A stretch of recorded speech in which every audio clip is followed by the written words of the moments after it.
తీసేకండి మరి.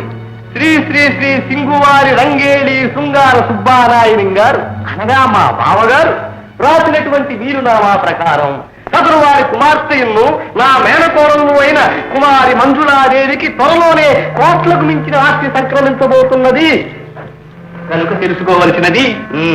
ఈ మాటే చెప్తూ ఈ పాటే పాడుతూ ఇప్పటికి నా దగ్గర 10 లక్షల రూపాయలు కొట్టేశావు కదయ్యా. చెప్తాం 1 లక్ష తక్కువ చెప్పారు. అయినా ఆస్తి ఆమెకి ఎప్పుడు దక్కుతుంది? ఒకవేళ దక్కినా మీ అప్పు తీరుస్తుందనే గ్యారంటీ ఏమిటండి డబ్బారాయుడు గారు? అమ్మమ్మమ్మ ఎందుకు తీరుతుందయ్యా? నేనేమైనా కోడలు చూసినట్టు చూశానా? గుడ్డులు పొదిగినట్టు బిడ్డలు పెంచినట్టు పెంచారు కదండి.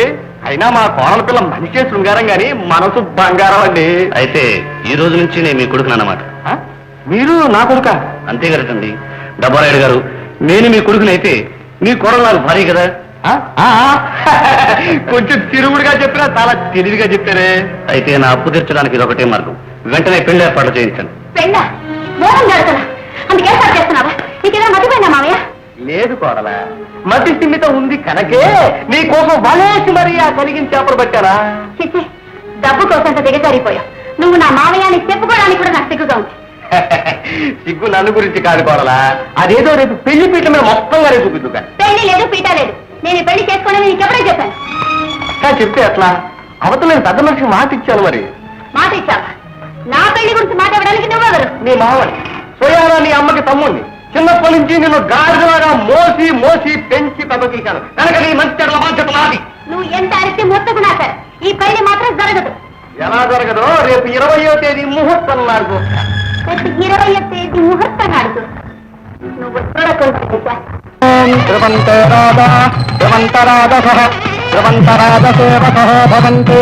అయ్యా ముహూర్తం దగ్గర పడింది. పెళ్లికి మాత్రం తీసుకురండి తొందరగా.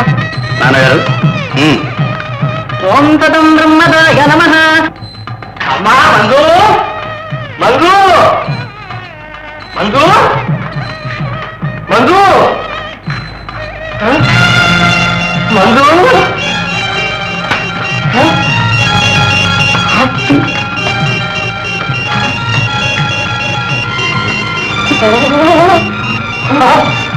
కొంప వచ్చావు కదే కోరవా.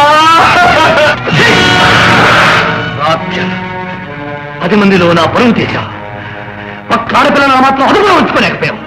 అక్కడికి తలుపులు ద్వారబంధాలు మూసే ఉంచారు కానీ కిటికీలో నుంచి దూకేసిందే. ఇదిగో డబ్బా, ఇప్పుడే ఆ మంజుతో నాకు వివాహం జరిపించకపోతే నిన్ను అలాంటి కిటికీలో నుంచి దూకిస్తా.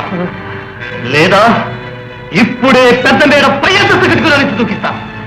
జాగ్రత్త. బాబు గారు తొందరపడకండి, కాస్త నా మాట వినండి.